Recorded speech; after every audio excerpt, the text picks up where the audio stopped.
Contreras, estos dos, sí, ya tenemos ubicada aquí a la gente. Pelucones. ¿A Sí, qué tienes pelucones trabajando ahí? son peluconcitos. Qué gusto, gracias por recibirnos. La verdad es que hemos conversado antes varias veces en conversatorios digitales, en una campaña presidencial, la de 2021, dos o tres veces. Y una vez en un programa de Facebook que hacemos los Josemas, pero es la primera vez que estamos mano a mano. Así que, bueno, tengo algunas cosas para usted. Quería primero... Que sí está bien cuadrada la imagen. Sí, sí, yo le veo bien. Tengo trípode, puedo mover en todos los ángulos que necesites. Está bien la imagen, ¿no es cierto? Me confirman que sí, está perfecto. Yo le Ok. quería empezar preguntando algo sobre economía, pero yo no sé la situación de la economía en el país. Y yo creo que el 90 y pico por ciento de los ecuatorianos tampoco tienen muy claro, excepto los que están viviendo en carne propia, alguna tragedia personal, no tenemos muy claro cómo es la economía en el Ecuador en estos días. Quería pedirle una suerte de, de, de diagnóstico general, según las cifras que podemos leer, según la percepción que tenemos de las personas cercanas que conocemos.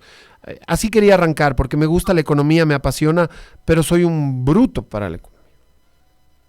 Qué bueno, porque a mí cada vez me gusta menos la economía, ¿no? Me he pasado estos años estudiando el desarrollo económico y mi frustración es que para entender el desarrollo económico se necesita más bien ser psicólogo antes que economista, Uh -huh. para entender su desarrollo al menos. Mira, el nivel de ingreso per cápita, que es el principal indicador por sí solo de nivel de vida de un país, nivel de desarrollo, ha retrocedido 12 años, se encuentra en el año 2011, el nivel del 2011. Eso significa que en 12 años no hemos aumentado ingresos por habitante y para un país subdesarrollado como Ecuador, digan lo que digan, parece cabeza quien quiera, crecer es importante. Y crecer es importante porque significa, además de más bienes y servicios, más ingresos, más empleo, más cotización de seguro social, más impuestos para el Estado, con eso estabiliza el seguro social, con eso reduce el déficit fiscal. En eso no he visto absolutamente nada. Es decir, la mejor forma de superar la crisis fiscal y económica que existe es recuperando el crecimiento económico, pero no veo nada al respecto. Así lo hizo Franklin Delano Roosevelt para superar la Gran Depresión, donde tenía también un gran déficit fiscal, donde su predecesor, Herbert Hoover, aplicó políticas de austeridad fiscal para combatir el déficit, pero creó recesión, aumentó el problema, hizo lo contrario Franklin Delano Roosevelt, generó crecimiento, con ese crecimiento generó ingresos y fue poco a poco superando el déficit fiscal, que no tiene que ser cero, pero obviamente tiene que ser manejable. ¿Cuáles son las fuentes de crecimiento? Son dos básicamente. Acumulación, le hace inversión. Y en Ecuador el sector privado invierte muy poco, será 6-7% del PIB. En nuestro gobierno rompimos récord regional en inversión pública, llegamos al 14-15%, y esa es una de las fuentes de crecimiento, la inversión. ¿No? Hay inversión directamente productiva que te sirve para generar más bienes y servicios como hidroeléctricas, carreteras, y hay inversión social. En el largo plazo también es productiva, pero es educación, salud, porque eso bueno, son derechos, pero a su vez te hacen más productiva a la gente. Por supuesto, son retornos en el largo plazo, pero son fines en sí mismos, porque son derechos. Y está el avance tecnológico, lo que se llama la productividad total de los factores, que se dice que avance tecnológico por una serie de cosas, organización social, Estado de Derecho, etcétera, que aumenta la productividad de la economía. Y en eso también hemos retrocedido muchísimo y falta muchísimo por hacer, ¿no? Mejorar esa productividad cuando se vive la cultura de la trampa, cuando nadie confía en nadie, cuando hay esa inseguridad que vive el país, obviamente va a disminuir esa productividad y uno de los factores recesivos. Estaba leyendo a Mariana Mazzucato, estoy seguro que la conoce, y justo esta Claro. semana salió una entrevista donde ella dice que el sector privado en Latinoamérica nos está fallando, que ni siquiera está cumpliendo su trabajo de ser eso, precisamente un motor de la economía, inversiones, y claro, que si ellos, que siempre se han jactado de ser los empleadores, los generadores de riqueza, etcétera, etcétera, etcétera, ni siquiera están cumpliendo su trabajo, pues creo que ahí tenemos otra pata más de qué cojear, presidente. Mira, Mazzucato la conozco bastante bien, conozco su obra, es italiana y es una lástima. Bueno, es la economista inmerecidamente de moda para la izquierda, pero es una lástima que tenga que venir un extranjero a decirnos lo obvio, no, lo obvio, que el sector privado en América Latina es tremendamente defectuoso, no les gusta que le digan eso. Y si uno dice eso, es porque no quiere el sector privado. Es un absurdo. Como que si hay competencia entre el sector público y el sector privado, son complementarios. Es que el sector privado va a hacer carreteros, va a hacer hidroeléctricas, sí las puede hacer, ¿y por qué no las hizo antes? ¿No? Entonces, si las hace el sector público, estabilizas energía, creas comunicación con buenas carreteras, eso beneficia al sector privado, no lo perjudica. Pero el sector privado, por lo menos debe tener cuatro éticas. Una ética a sus trabajadores, no puede fundar o basar la rentabilidad de la empresa en la explotación laboral, como quieren hacer muchos empresarios, malos empresarios. Tiene que tener una ética hacia los consumidores, vendiendo bienes de buena calidad, sin publicidad engañosa, etcétera. Tiene que tener una ética hacia la comunidad, contratando empleo local, pagando los impuestos del deporte en América Latina, evadir impuestos o captar el poder político para reducir este impuesto, que eso es lo que denuncia Mazzucato, y lo hemos denunciado siempre nosotros. Y la cuarta ética hacia el medio ambiente, cuidar el medio ambiente, ¿no? Lamentablemente, pues el sector privado brilla por su ausencia en América Latina con las honrosas excepciones de siempre. Además, un sector privado que no innova, sino que repite, y repite mal. Y más está preocupado. Ojalá, mira, en mi gobierno, no sé si conozcan, se triplicaron los beneficios empresariales. Se triplicó el nivel de utilidad con respecto a la década anterior. Y nunca tuvo el apoyo de la mayor parte de los empresarios, porque tiene otra lógica. ¿Cómo me hubiera gustado tener empresarios capitalistas que buscan la rentabilidad de sus empresas? Hubieran sido los primeros en apoyar. Pero la lógica del empresario latinoamericano es otra. Busca el poder político, porque así nos han dominado 200 años y no les interesa mucho la rentabilidad económica ni la eficiencia. Y esas son las cosas que dice Mazzucato, además la importancia del sector público en economía, ¿no? Ya demuestra cómo los grandes inventos, el avance de la eficiencia no ha sido por el sector privado, ha sido por el sector público, por ejemplo, Internet. Estaba escuchando ayer un podcast de Iglesias, el político español, donde Pablo. hablaban de una ciudad en Cádiz, un pequeño lugar donde al parecer el narcotráfico pues también hace de las suyas, hay violencia, han muerto un par de guardias civiles, bueno, hay una historia ahí, y claro... Acaban de matar 3 guardias civiles, ¿no? Parece que narcotraficantes marroquíes, pero ya los atraparon. Y ellos dicen que ahí en el programa La Base, que lógicamente no se está tratando el problema como se debería. Y entrevistan a lugareños que mencionan que los jóvenes no tienen oportunidad. ¿Y a qué voy? A que, claro, en el Ecuador pasa algo muy similar en ese sentido, en el que hoy en día, para combatir la guerra estamos viendo, o para combatir a estas bandas, estamos viendo que incluso quieren implementar el trabajo por horas, o los contratos estos a plazo fijo, y algunas condiciones que yo las encuentro completamente regresivas y que entiendo no van a solucionar nada, sino todo lo contrario. Van a empeorar la situación. ¿Podemos ser optimistas, presidente, o está fregado? Yo siempre seré optimista, eso no significa no ser realista. Y la realidad es que estamos retrocediendo. Y algunos creen que retrocediendo avanzamos. Ir al trabajo por horas es retroceder. Lo dijo Novoa en la campaña. Hoy se contradice abiertamente. Y nadie está contra modalidades de contrato, que es un poco de flexibilidad, tal vez se nos pasó la mano, perfecto, contrato por hora. Pero cuando tú sacrificas un derecho, por ejemplo, estabilidad o jornada completa, tiene que ser compensado con otra cosa, por ejemplo, más ingresos. Acá la trampa, y es lo que encontramos cuando llega el gobierno, acuérdense que había tercerización, contrato por hora, la trampa es que contrato por hora, en lugar de pagar más, quiere pagar menos. Es decir, hasta donde escuché, quieren pagar menos de $2 por cada hora trabajada. La jornada completa de trabajo, 40 horas semanales, 4 semanas por mes, 160 horas, el salario básico está en $450, por ahí. Pero con el trabajo por horas, ya suponiendo a alguien que trabaje 160 horas, ganaría solo $320. O sea, le están estafando. Lo que están haciendo es reduciendo salarios. Entiendan, trabajadores de mi patria, como utilizando el francés del presidente de la República, con la entucada de contrato por hora, les van a reducir los salarios y verá que va a haber mucha gente despedida para ser recontratada por horas.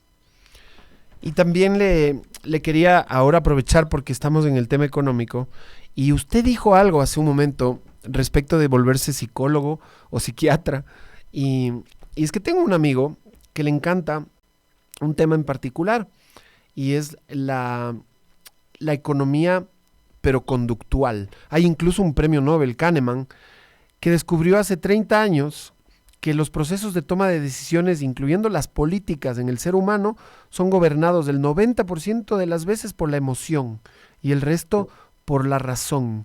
Entonces, le quiero consultar si usted ve el futuro político del Ecuador desde esa perspectiva conductual de hacer política, si están pensando que a lo mejor nuestros votantes, nuestro electorado, está eligiendo algo que desconoce.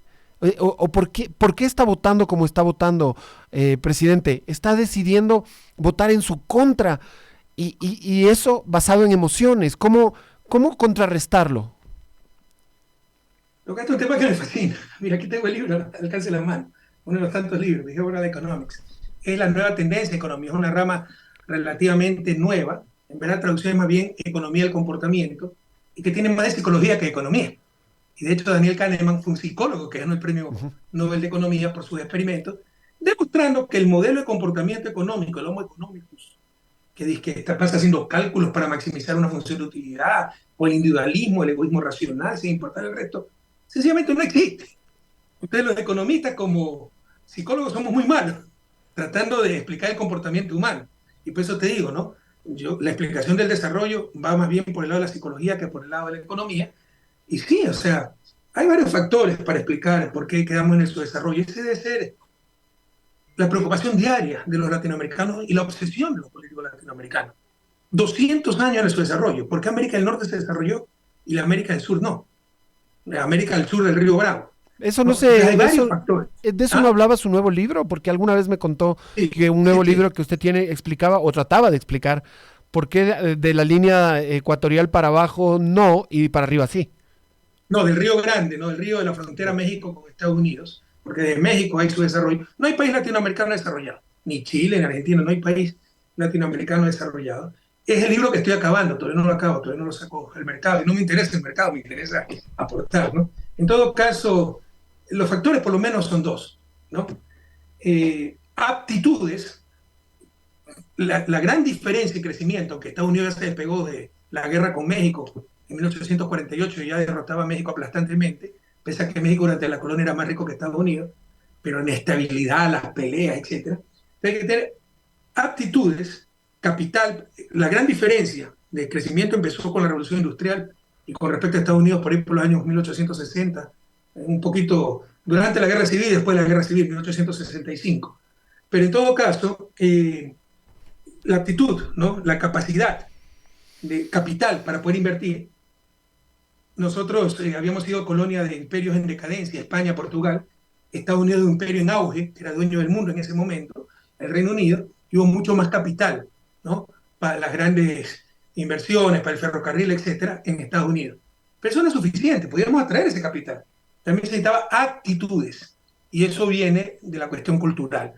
Y eso he estudiado mucho y por eso te digo, me siento frustrado porque va más allá de mis capacidades economistas. Uno debe ser psicólogo, Uh-huh. psicología social, modelos de comportamiento, lo que se llama la psicología, la cultura evocada, la que se transmite, se hereda, y la cultura transmitida, la que se transmite socialmente. Ya con neurociencia, etcétera, está demostrado que se puede heredar rasgos culturales, ¿no? Entonces, una de mis hipótesis es que nuestra cultura es más resistente al cambio. Tú lo ves muy bien en el mundo indígena. Hacen de la resistencia al cambio una virtud. Y no es que resisten por atentar a sus derechos, no es verdad. Resisten cualquier cambio. Y nos pasamos hablando de latinoamericanos de cambio, pero que cambia el resto, yo no cambio nada. Mm. Y al final del día nos quedamos en inmovilidad. Y así desaprovechamos la revolución industrial y vienen las grandes diferencias en cuanto a desarrollo, pero ya es hora de superar ese subdesarrollo y para eso tenemos que hacernos una gran autocrítica. Y otro punto importante, ¿no? Que no son excluyentes, por el contrario, con respecto a lo que te estoy diciendo. Ecuador va a ser un caso de estudio. O sea, sean correístas, anticorreístas, parece que lo que le dé la gana. Del 2007 al 2017 fuimos ejemplo para Latinoamérica y el mundo. Ecuador era ejemplo en todo, en avance de educación, universidad, investigación, carretera, energía eléctrica, becas, todo, seguridad. Hoy somos el ejemplo, mal ejemplo en todo. 7 años, ¿no? La diferencia entre un buen gobierno y un mal gobierno es dramática. Multiplique eso por 200 años y tendrá la explicación de su desarrollo y el desarrollo. La pregunta, ¿por qué nos negamos esa felicidad, ese desarrollo, y por qué insistimos en elegir malos gobiernos? Y ahí vienen todas las cosas que te digo, la resistencia al cambio, somos más viscerales que neuronales, etcétera, ¿no? Pero tenemos que hacer una muy fuerte autocrítica, porque sobre todo a la izquierda le encantó echarle la culpa a los otros, la teoría de la dependencia, los indígenas también, el blanco que nos explotaba. Pero bueno, ya ahora somos las víctimas, ya es hora de ver cómo salimos de... Puede ser que haya algo de verdad en todo eso, pero ya es hora de ver con nuestra propia fuerza cómo salimos adelante y no nos hacemos esa autocrítica. Yo creo que también hay algo de desinformación. O sea, estoy convencido, esta teoría sí es muy personal, de que hay una parte de los votantes, y en este caso ha sido una parte decisiva al momento de elegir a los dignatarios, pero que no sabe, por qué está votando, que no sabe, por ejemplo, que si eliges a un exportador bananero multimillonario, esa persona, la tendencia es que gobierne para los de su clase, para los más potentados. Y evidentemente no va a gobernar para las grandes mayorías, pero las grandes mayorías lo eligen a él, les parece una buena idea. Yo creo que eso es desinformación. Yo creo que mucha de esa gente no sabe a quién elige, no sabe. Yo no estoy tan de acuerdo que cuando te engañan una vez es desinformación. Cuando te engañan dos veces es desinformación. Cuando te engañan 200 veces que quieres ser desinformado, que quieres engañarte, es como el apostador compulsivo. Esta vez sí voy a ganar, a pesar de que todas las probabilidades están en contra. A pesar de que has perdido 100 veces, esta vez apuesto en la 101, voy a ganar. Y lo más probable es que vayas a perder, ¿no? Tenemos ese comportamiento, porque ¿quién va a creer que, por ejemplo, nos digan al mismo tiempo que los salarios ecuatorianos son muy altos y que va a poner la pensión mínima jubilar al nivel de un salario básico? ¿Quién puede creer que las dos cosas son ciertas? Son mutuamente excluyentes, una de las dos va a ser falsa, ¿no? ¿Quién puede creer, como tú bien dices, un tipo que habla español pero piensa en inglés, nacido en Miami, hijo del hombre más rico del país, que no conoce la realidad ecuatoriana, no la ha vivido, y se va a preocupar por el bien común? ¿Quién puede creer eso? ¿Quién puede creer Coavisa, Teleamazonas, después de las 10.000 veces que nos ha mentido? Pero hay gente que quiere seguir creyendo, quiere seguir siendo engañada, y esta es a ver si resulta. Y somos como el apostador compulsivo que contra toda racionalidad sigue arriesgando. Sí, es un caso de Por eso estudio te en digo, Ecuador. me hubiera encantado ser psicólogo, porque creo que la explicación a nuestros problemas está mucho más cerca de la psicología que de la economía. Pero llama la atención esos 400 y pico de miles de votos que quedan en esas segundas vueltas, tanto en 2021 como en 2023, con candidatos distintos. Bueno, Andrés estuvo en las dos papeletas, era el denominador común, pero pasamos de Andrés Arauz y Carlos Rabascal a Luisa González, Andrés Arauz, y claro, pasaron 2 años y medio, la pandemia se acabó en los términos de la OMS, y claro, mucha agua bajo el río, pero el resultado fue bastante parecido. Y aquí sí hablemos ya de un poco estadística. ¿Cómo explicar que tantas cosas cambiaron, pero el resultado fue prácticamente el mismo, y el rival, para mí, prácticamente el mismo? Excepto por la edad, es una persona con muchísimo dinero, dedicado a sus negocios, con historial de paraísos fiscales, con historial de maltrato laboral, el uno, el otro ahora ya involucrado hasta con mafias innombrables. Pero me refiero, esos dos escenarios, presidente, ¿cómo se repitieron así? Por si acaso, la localidad donde hay mucho tráfico de drogas en Cádiz se llama Algeciras, ¿no? No me salía, estuve averiguando Algeciras. Y ahí hubo un ataque hace poco. Mira, o sea, el resultado global fue el mismo, pero la estructura es diferente. Por ejemplo, perdimos apoyo algo en la costa en la segunda vuelta y aumentamos en la Sierra Central. ¿Y por qué? Porque Noboa era un candidato bastante fuerte en la costa, a diferencia de Lazo. Yo no creo que representan los mismos intereses, pero a nivel personal sí son candidatos totalmente diferentes. O sea, Lazo tiene, perdóname, el carisma de un puesto de alumbrado público, ¿no? O sea, tenía todos los contras.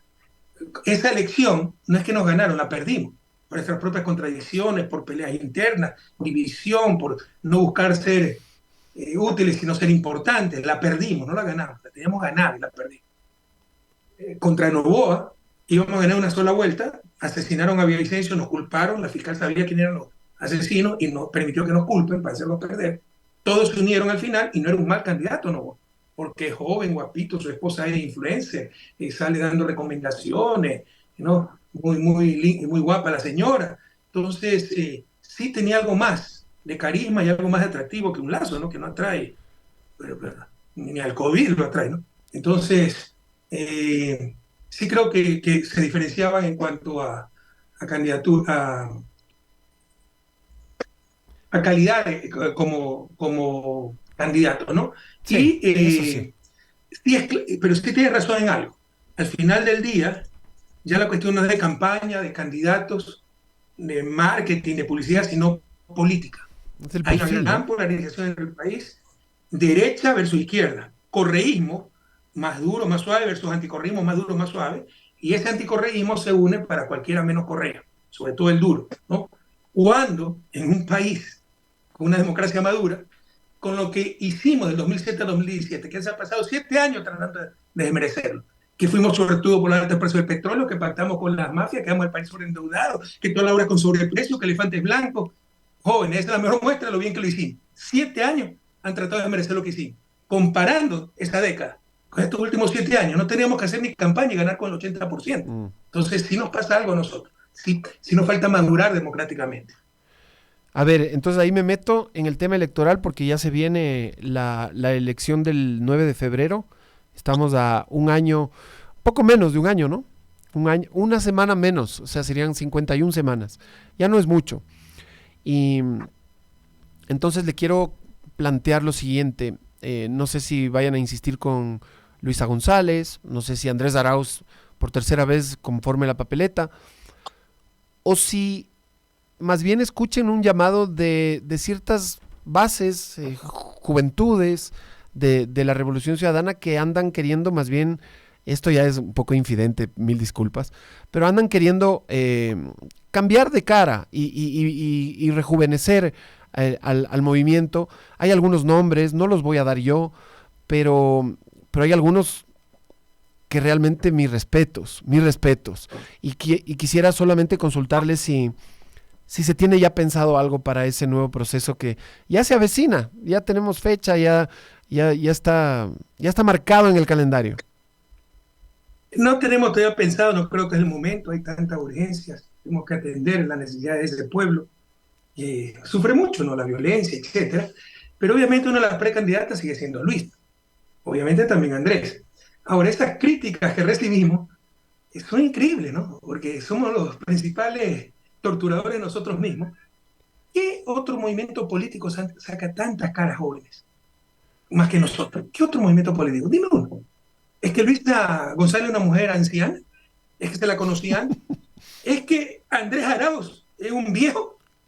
Era el candidato más joven de 35 años, lo mínimo para ser presidente. ¿Dónde viene esa crítica de cara nueva? ¿Quieren corrimos sin correa? ¡Qué bueno! ¡Qué lindo que me pueda descansar, que no tenga que todos los días estar luchando, que pueda dedicar a lo que me gusta, la academia! Pero van a ganar las elecciones. Esa es la pregunta. Entonces, ya basta de novelerías, por Dios, y de hacernos el harakiri y dándole la razón a los que no la tienen, que nos critican todo, que la democracia interna, que lo mismo de siempre, que con autoritarios. ¿Qué movimiento saca más cuadros jóvenes que nosotros cada año, cada elección? ¿Qué movimiento tiene más democracia interna? Yo me reúno todos los lunes en un buró de 17 personas para tomar las decisiones. Claro que mi criterio tiene peso, pero no es el único. Pero se dice cualquier cosa. Y los que lo dicen son nuestros propios militantes a la izquierda, y hay mucha vanidad en eso, que no te engañen. Para decir, yo no soy como ellos, yo sí pienso abiertamente, sí tomo en cuenta el resto, y lo que hacen al final del día es darle la razón a los que nunca la han tenido. Y como dice, o al menos se le atribuye a San Ignacio de Loyola haber dicho, en una fortaleza asediada, cualquier disidencia es traición. A ver, entonces para no ser, bueno, sí quiero ser un poquito insistente con el tema. Solo voy a mencionar algo que también escuché por ahí respecto de precisamente la elección del 2025. Y era que, y lo dijo un politólogo, ¿no? Externo a la Revolución Ciudadana relativamente, que dijo que ustedes lo que tienen que hacer, y estoy citándolo casi textualmente, por favor, no me caiga a mí directamente necesariamente, Pero él dice que prácticamente que lo que ustedes tendrían que hacer a esta altura es una gran coalición, como en el 2006, juntándose con los que haya que juntarse. No le voy a decir que se junte con María Paula Romo o por ejemplo con, no sé, algún otro con los que sí se juntaron en el 2006 y que ahora sería realmente imposible. Pero con las partes sociales, con las partes campesinas, con las partes que viven el Ecuador real. Con ellos tal vez sí debería volver a juntarse la Revolución Ciudadana para intentar ganar una elección en 2025. Según algunos, esa tendría que ser la salida. Mira, ciertos politólogos están más perdidos que pillame luna de miel, los pongo en el Parque Centenario en Guayaquil y se pierden, ¿no? Y no dicen los lugares comunes, lo de manual, lo que suena bonito, lo políticamente correcto, pero no es la realidad. Para empezar, Revolución Ciudadana ya es una gran alianza. Tenemos gente de centro derecha, tenemos empresarios progresistas, tenemos gente de izquierda, de extrema izquierda, ¿no? Y todo eso está dentro de la Revolución Ciudadana, aglutina todo. Y el resto se une contra nosotros, esa es la mejor prueba. Tenemos movimientos sociales, tenemos grupos indígenas, tenemos grupos campesinos. Ahora, si lo que quieren es hacer un acuerdo con Unidad Popular, MP, como se llama, pues si son los grandes causantes de la crisis del país, prefieren votar por un Lazo que votar por la izquierda, ¿qué tienen que hablar con esa gente? O sea, tampoco puede pasar ciertas líneas rojas, al menos para eso no cuenten conmigo. Aglutinar a la mayor cantidad de gente en función de un proyecto país, pero en función del reparto del Estado, como han estado acostumbrados y como se ha gobernado estos últimos 7 años, tú nos apoyas pero te damos la educación, tú nos apoyas pero te damos la salud, tú nos apoyas pero te damos el 10. Con eso, para eso no cuenten conmigo, porque es así, una de las grandes tragedias de la patria. Ahora sí tengo unas preguntas que elaboré yo, verá. Esta. Voy a leer porque si no, no me voy a aprender de memoria todas las preguntas. ¿Debemos temer por la llegada de personajes extremos como Milei y esta nueva arremetida del capitalismo en Latinoamérica ahora en modo anárquico aquí en Ecuador? ¿Podemos tener ese miedo? No puede darse. O sea, cualquier cosa puede pasar con la manipulación de los medios de comunicación. En todo caso, mira, Milei yo creo que es lo peor que le ha pasado a la Argentina, lo mejor que le ha pasado a la izquierda, porque es un desastre. Sin embargo, le dejaron la mesa servida también, ¿eh? Tú sí sabes que Argentina, el problema fue la inflación, y una de las causas de la inflación fue que se perdieron cerca de $16.000 millones de importaciones de soya, por la tremenda sequía que ocurrió el año pasado. Este año, por el contrario, no solo que no va a haber sequía, sino que era un buen año, y son como 16.000 millones más de exportaciones. Además, se acabó el oleoducto de Vaca Muerta, el gasoducto, Néstor Kirchner, que va a dar $6.000 millones en importaciones. Solo iba a tener $22.000 millones más. Por una economía será Argentina, son unos $300.000 millones. Eso es brutal. Eso es brutal, es 8% del PIB, ¿no? O sea, va a haber éxito. Y la gente que no sabe de economía va a decir, chuta, qué bueno que Milei nos sacó la crisis. No, a pesar de Milei, están saliendo de la crisis. Pero en principio, pese a todo eso, yo creo que va a ser un desastre. Lo peor que le pasó a Argentina, lo mejor tal vez que le pasó a la izquierda latinoamericana, porque con eso se va a acabar tanta novelería y tanta tontería que aceptamos sin ninguna crítica, ¿no? Sin ningún espíritu crítico. Presidente, hacemos un pequeño corte, solo tenemos una propaganda de 30 segundos que hay que pagar porque es un auspiciante de aquí de la radio y regresamos, ¿ya? En buena hora que tengan auspiciante, me alegro mucho. Inicio del espacio promocional y publicitario. Hola vecina, ¿cómo está? Vecino, ¿cómo así me llamas si vive aquí al lado nomás? Vecina, estoy feliz llamando a todo el mundo. ¿No ve que salí beneficiado con el nuevo reglamento de prescripción de deudas de CNT? ¿De prescripción? Sí, vecina. Todos los usuarios de CNT como yo, que tienen deudas de 5 años o más, pueden pedir que esa deuda se prescriba. A ver, ¿y cómo puedo hacer? Porque mi hijo también tiene esa deuda. Es súper fácil. Solo tiene que presentar una solicitud por ventanilla en cualquier centro de atención al cliente y ¡listo! ¡Qué chévere, vecino! Pero ahora sí ya pague, pues no se va a volver a endeudar. Con el reglamento de prescripción, CNT te da una solución. Fin del espacio promocional y publicitario. Estamos de regreso en el show de Quique. O mejor dicho, el Quique Show.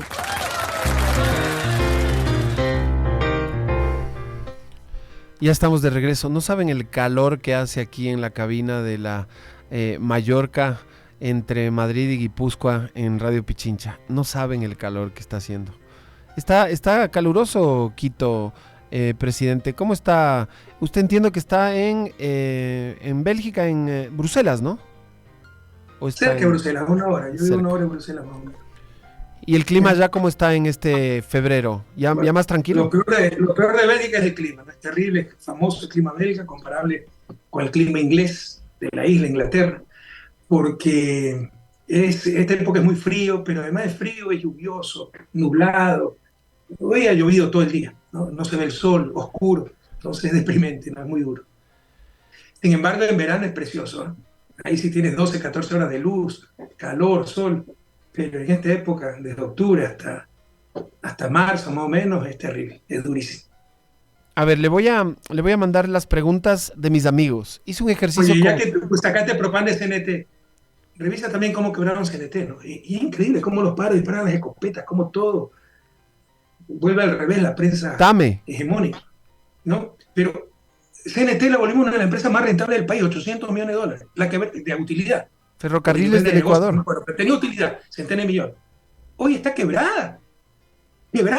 Y somos nosotros los corruptos, ya basta, ¿hasta cuánto? Tanta infamia, los hechos están ahí, los datos están ahí. En el gobierno de Lenín Moreno yo tenía amigos que me conversaban del sector hidroeléctrico y me decían, oye, están dejando destruir todo. Están dejando a propósito que se dañen las hidroeléctricas. Yo no podía creer, esto era el año 2019-20. Me parecía ilógico. Pero a propósito también pararon la refinería del Pacífico para echarnos la culpa de haber aplanado un terreno. Listo, qué inteligentes que son. Sí. Y el país sigue sin capacidad de refinación, solo refinando 30-35% de su petróleo, y tenemos que importar derivados hasta para el consumo interno. O sea, el odio, o sea, no tiene ni siquiera amor por la patria, el odio lo vence. Algo increíble. Mira lo que hicieron con Coca-Cola Sinclair, Kiki. ¿Cuántos años se pasaron diciendo que era un elefante blanco que iba a estallar, que 7.000 fisuras? Siempre sí están hablando tonterías, no es verdad. En toda gran obra, en un edificio cualquiera, va a tener filtraciones, rajaduras y se arreglan. Paute se asentó 2 o 3 veces. El sistema Paute, la represa de Paute, ¿no? Ya nadie se acuerda de eso. Entonces quisieron deslegitimar totalmente a Coca-Cola Sinclair. Y hoy tienen que reconocer, y eso es un punto a favor de la ministra de Energía de Noboa, con honestidad dijo, no Coca-Cola es una obra maravillosa y está salvando al país. Pero la querían incluso privatizar a precio de gallina con COVID, con coronavirus. Y Correos del Ecuador y Ferrocarriles del Ecuador. Oye, pero ni los estados fallidos, con todo respeto, en las zonas más pobres de África, dejan de tener correos. Dejamos de tener correos. Y Correos funcionaba bien, por el amor de Dios, era ejemplo a nivel regional. Lo quebraron, dan ganas de llorar, de indignación. Y la gente va a entender que cada vez que quiebran algo a nivel público, alguien se beneficia a nivel privado. Te van a ver, pues, cuánto está cobrando Servientrega y todos esos correos privados que financiaron la campaña de la. Y esa sí es la verdadera corrupción. A ver, ahora sí, hice una solicitud a unos amigos que me hubiera gustado que estén aquí, pero no sé, creo que es horario laboral. Entonces, les pedí que si tenían alguna pregunta para usted. Y esta es una amiga que más que pregunta es agradecimiento, porque dice que en el año 2010 su hijo fue hospitalizado en la UCI del Hospital de los Valles por una negligencia en una clínica en la primavera y tuvo que permanecer 45 días internado.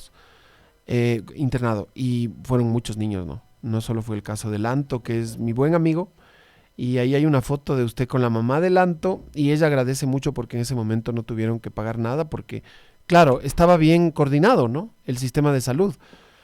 Hoy creo que está un poco desastroso. Yo me acuerdo que hay una ministra, creo que fue la última ministra de salud que usted tuvo, me parece, que el Ecuador recibió un premio, un reconocimiento por el sistema de salud pública integrado, un reconocimiento latinoamericano, estábamos ahí a la vanguardia. ¿Por qué destruyeron el país? Ya, diga la verdad. O sea, Mashi, ¿hay algo personal? ¿Fue algún tema de la historia de los cangrejos del balde? Yo creo que no pudieron tolerar que a alguien le vaya bien y ya. Eso fue todo. Pero no solo eso, no pudieron tolerar que alguien les haga pagar impuestos, que le haga tratar bien a su obrero, le haga tratar bien a su empleada doméstica. Y eso no soporta la oligarquía ecuatoriana, más la torpeza de los gringos.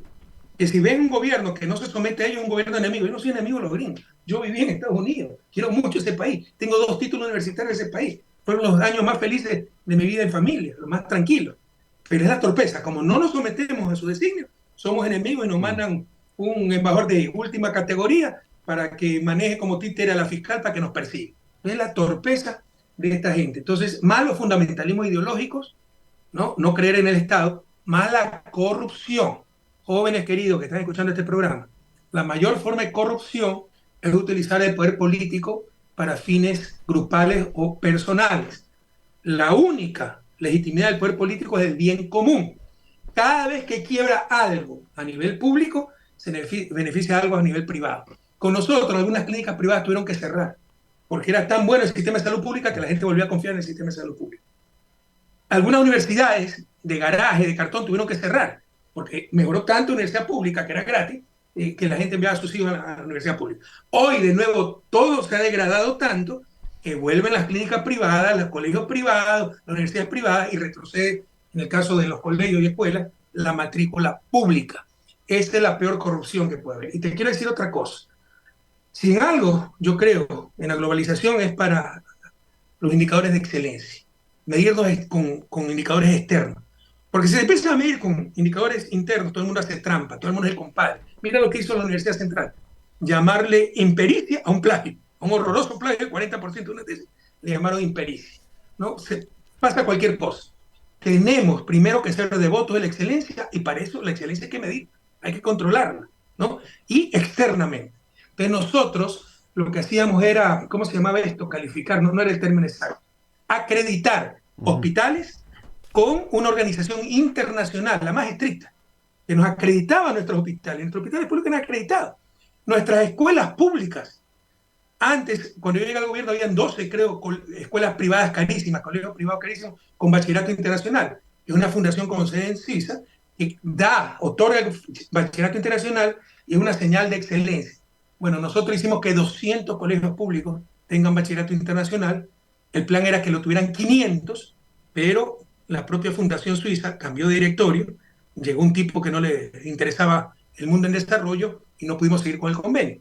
Pero 200 colegios públicos fueron acreditados con bachillerato internacional. Entonces, no necesariamente es a lo que tú te refieres el premio que recibimos, no recibimos tantos premios de otra parte que no me acuerdo, pero lo que sí recibimos, muchos hospitales ecuatorianos públicos recibieron, fue acreditación internacional con los más rigurosos estándares. Así fue. Ya le voy a buscar aquí está, ya lo encontré enseguida. Ecuador recibe prestigioso Premio Mundial de las Naciones Unidas por su Red Pública Integral de Salud. Esto es junio del 17.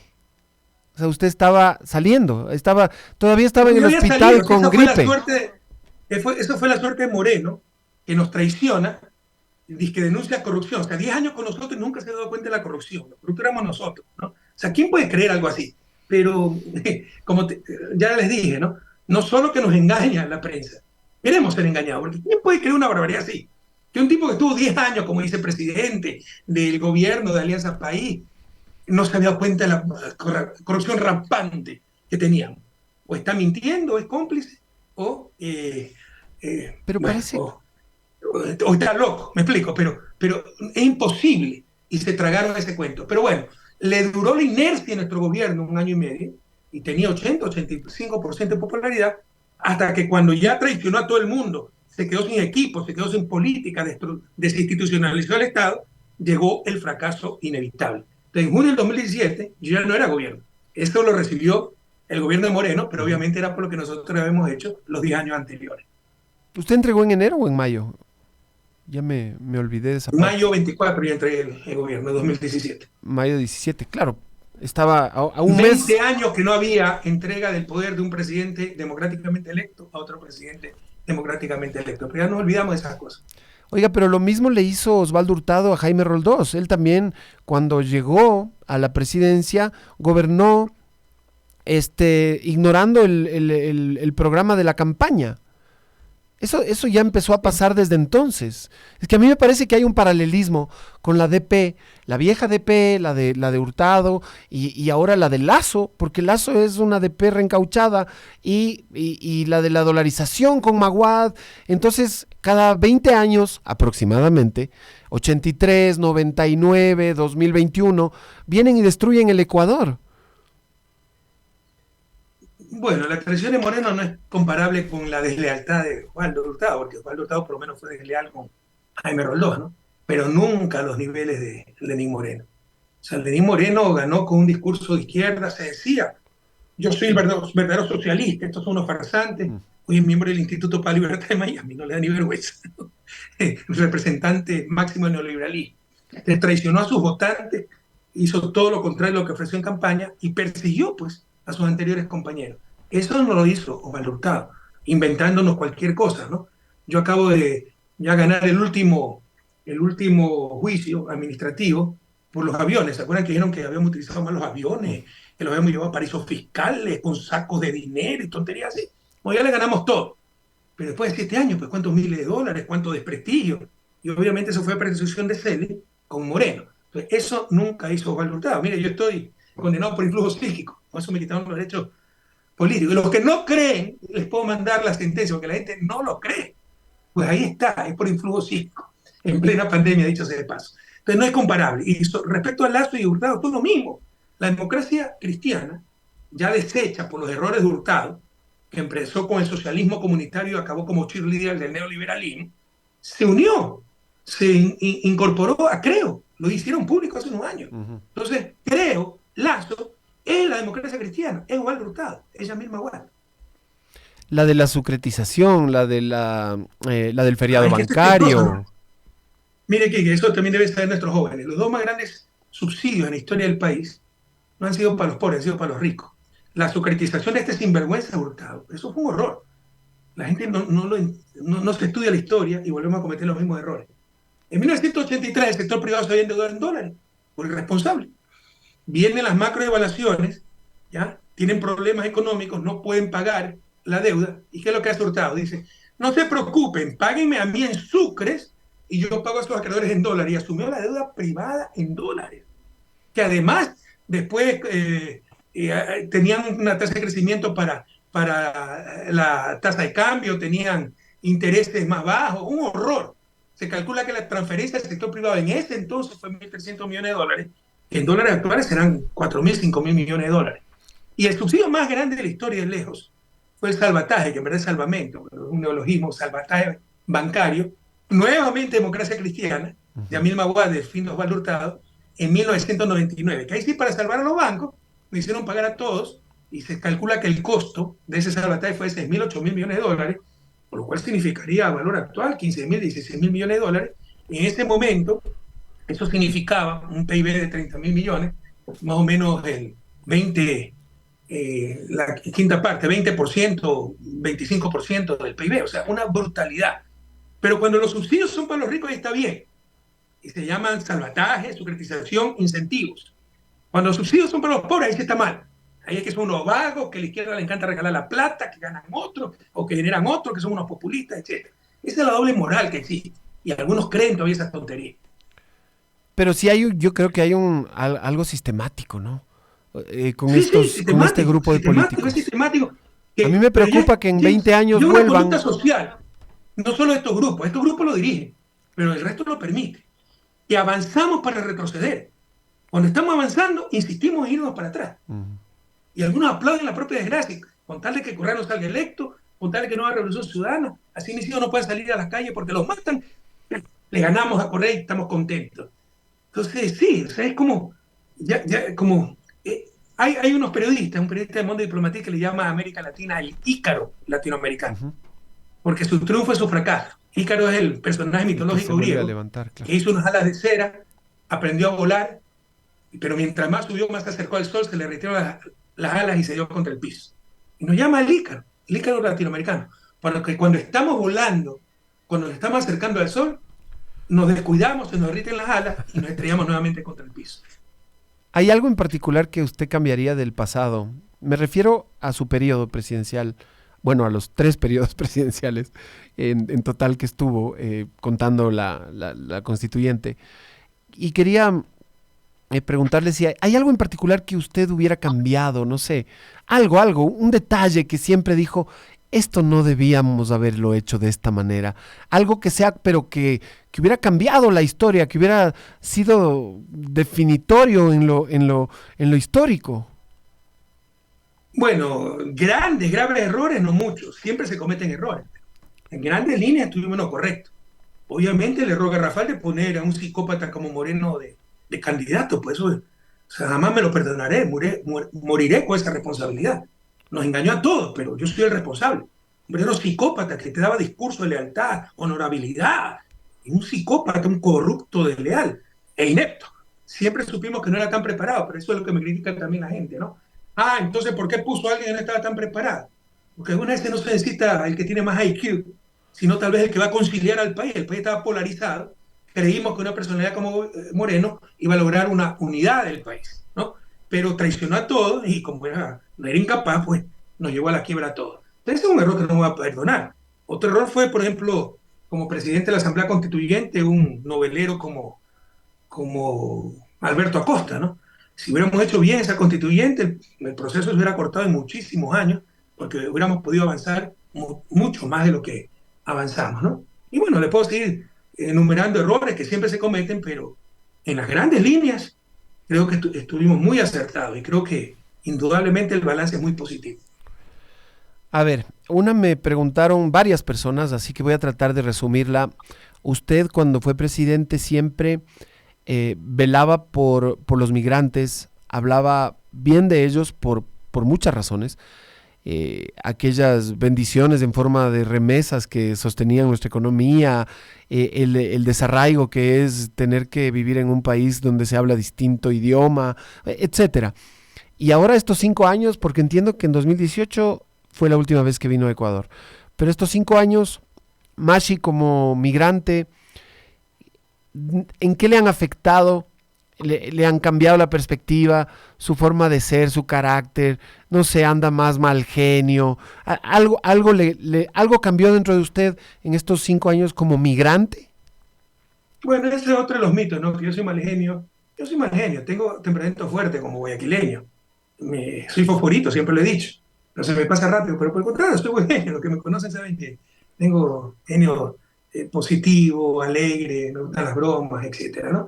¿Qué ha cambiado? Uno cambia todos los días, ¿no? Y por supuesto que han sido los años más duros de mi vida, la persecución brutal. Yo sé que al final vamos a prevalecer, pero ¿quién devuelve el tiempo perdido? La vida perdida. Y no es solo la persecución contra uno, contra mis compañeros, la cárcel de Jorge Glass, el exilio de tantos otros. Es la destrucción del país, pues. Nosotros adelantamos al país 50 años, y esto nos atrasó 20 años. Y el dolor es inmenso, o sea, es una generación perdida para el desarrollo, pero esa es otra de las características de la cultura o psicología ecuatoriana y latinoamericana. No tenemos sentido de la urgencia. Es lo mismo lograr las cosas en 3 años, en 30 años, en 300 años. No es lo mismo. Se pierden generaciones para el desarrollo. Entonces, han sido años muy duros sin poder regresar a mi patria. No me considero migrante porque mi esposa es belga, mis hijos tienen la doble nacionalidad, estaba acá con mi familia, aunque todos están ya haciendo su vida propia en diferentes países. Pero, por supuesto, lo duro que ha sido, ¿no? Para mí no poder regresar a mi patria, estar en un país que quiero mucho, pero sigue siendo un país extraño, extranjero, con un clima muy duro, sobre todo esta época es muy dura, sí me inspiran los migrantes que vinieron sin poder hablar el idioma, de 17, 18 años, sin conocer a nadie, a trapear, a ser de empleadas domésticas, y que poco a poco han construido su casita, han educado a sus hijos, ya son profesionales. Entonces vemos que nuestras luchas no son nada al lado de sus luchas. Entonces, por supuesto que los migrantes nos inspiran. Para ir cerrando, quería, no sé si individualizar demasiado la información con esto de las niñas que fueron encontradas en un pozo. El femicidio de la mamá, y ahora las niñas también aparecen ejecutadas. La violencia contra la mujer tampoco es que ha dejado de estar en auge y ha crecido en el país en estos años. Entonces, eso le quería preguntar, ¿qué sentimientos le inspira una noticia como esa y algo que se pueda decir, ¿no? en este momento tan delicado. Sí, porque uno tiene tanto apoyo pese a todo, ¿no? La gente ve que uno es auténtico y uno demuestra autenticidad no solo con las palabras, sino con el lenguaje corporal. Tú hablaste de los migrantes. ¿Cómo me preocupó de los migrantes? Te dicen, no, es que corres demagogo y habla de los migrantes. Yo te puedo mostrar publicaciones mías cuando ni pensaba remotamente que iba a ser presidente, como profesor universitario, hablando de la migración y la tragedia nacional, que eso significaba, cómo los niños se nos empezaron a suicidar. El suicidio infantil no existía en Ecuador, porque sus padres tenían que emigrar a España. Y la carta de una niñita que decía, no se culpa a nadie, yo decía, todos somos culpables de esto. Y la gente sabe que uno es auténtico. Créeme que estas noticias, cuando veo el chico que el otro vez, de 21 años, guitarrista, alegre, mataron por error las Fuerzas Armadas. Yo me imagino a mi hijo de 21 años y no puedo dormir. Se me salen las lágrimas. Pienso en estas niñas, se me salen las lágrimas. Se me salen las lágrimas, o sea, es más fuerte que yo. La muerte es algo, sobre todo la muerte de menores, de niños, es algo que no puedo comprender, me rebasa. Y debería ser noticia permanente en primera página durante 3 meses. Pero ya días publicaban que Ecuador está de fiesta porque regresó, con todo respeto, la esposa del presidente con su hijito en el avión presidencial desde Miami. Entonces yo sí digo, ¿dónde está nuestra prioridad? Esto debería quitarnos el sueño a todos los ecuatorianos. Que se resuelva ese crimen y sobre todo tomar las precauciones para que nunca más una atrocidad así pueda volver a suceder. ¿Y qué hay que hacer con la violencia de género? Porque se ha quitado presupuesto, hay voces que piden la eliminación del Ministerio de la Mujer, etcétera. Es uno de los males de la sociedad que quizás no sea, en este momento en particular de la historia del Ecuador, el peor, pero es uno que siempre está presente, ¿no? Nunca ha dejado de estar presente y ahora que la violencia ha crecido, ese índice ha crecido con la violencia. Entonces, ¿qué se puede hacer? ¿Qué haría usted ahorita si fuera presidente con ese tema en particular? El ejemplo en primer lugar. Cuando tuve el mal ejemplo, la trampa, la doble moral de los dirigentes, ¿no? Que te meten preso porque estás en un chat y cuando sale ahí en el chat la fiscal o cuando sale el fiscal subrogante no pasa nada y si es mentira.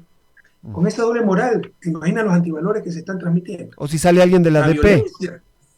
¿Perdona? O si sale alguien de la DP, tampoco importa.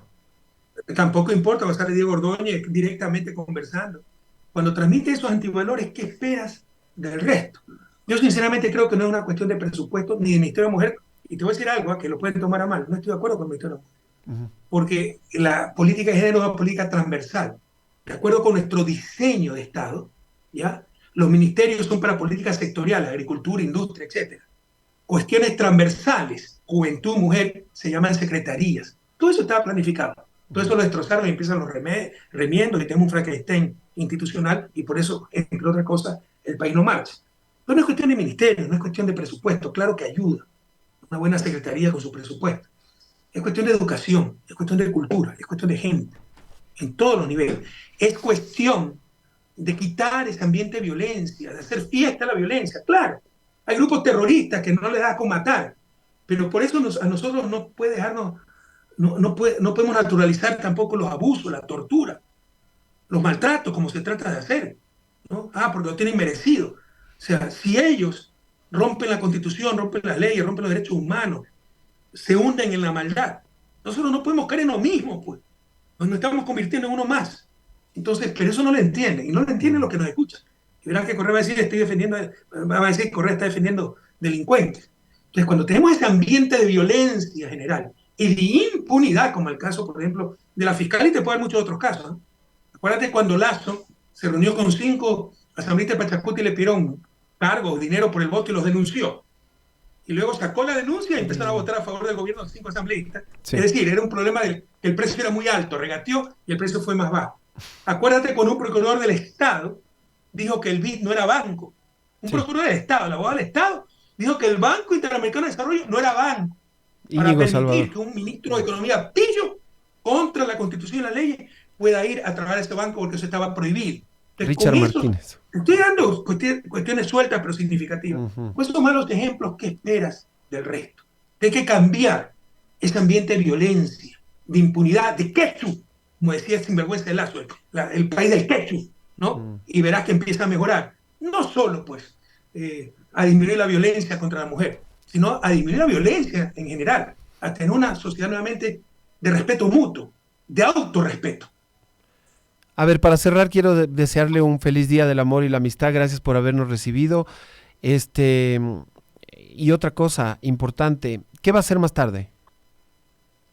Trabajar en mi libro, acá tengo. ¿Quieres que te muestre cómo trabajo yo todos los días? A ver, lea un En todo pedacito, caso, alguna cosa. Gracias por el Día del Amor y la Amistad, pero yo no creo en esas cosas. Creo que todos los días va a ser el amor y la amistad. Bueno, pero es que entre los amigos nos deseamos Eso eso. es comercial, pues eso es comercial. Pero no le estoy mandando flores tampoco, no me gasté plata ni nada. Oiga, y Porque que me dan regalitos todos los días. lea un Mira, aquí poquito del tengo- libro. Aquí tengo. El libro lo acabo de cerrar porque reinicié la computadora porque tuve un problema. Ya te la abro para que vean cómo va el libro. Oye, Ya este- lleva como 500 páginas. Este lado del ático nunca había visto. Yo no vivo en el ático, esos tantos mitos urbanos, ¿no? Es una... Yo alquilo una casa Ah, de es 3 una casa. dormitorios. El ático que llaman un pequeño estudio que alguna vez hace muchos años compramos pensando que mis hijas venían a estudiar acá a Bélgica, pero nunca quisieron venir. Se fueron a Francia. Pero el estudio nunca había sido enfocado de este lado, ¿o sí? Estas son imágenes exclusivas. Imágenes exclusivas. Este es el libro que estoy haciendo, ¿no? Te lo voy a poner más pequeño para que vean todas las hojas. ¿Ya? Te lo voy a poner en vista, revisar, sin correcciones. Y ese se publica este año, me imagino. Sí, esperemos. Normalmente sí.